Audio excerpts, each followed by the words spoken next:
My name is Petronila Sitawa. I am a teacher in this school.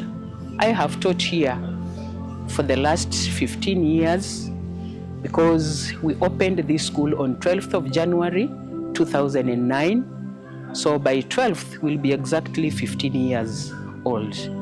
When Magnet School started, it was a school to help the vulnerable children.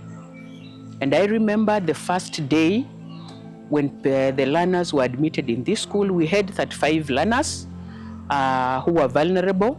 Some of them were total orphans. Others had one parent. Others had parents, but you could see the vulnerability because they didn't have what it takes. They could not afford the basic needs of those children. So they were admitted in this school. And we want to thank God because those children right now, as we speak, most of them are now in the university, some are in high school, and you can see their future is bright. It is not as dim as it was when we took them. What we do as we go for home visits before we admit these children, we now get the home background. And as they come to school, we know the kind of children we are bringing on board, the challenges they're having back at home. And so what we do, we have the guiding and counseling sessions with those children. It is a department comprising of teachers and non-teaching staff. So we bring them on board, we do guide and counsel them. And along the way, we also attach them to the peers who can be able to give them that hope. And at school, we also introduce them to this supernatural being, the God that we serve.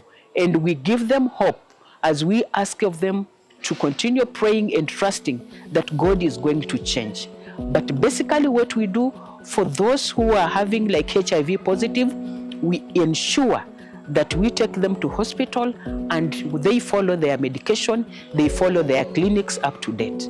We also have those who have conditions like sickle cell. We also follow them up with their medication and we ensure that they are well catered of.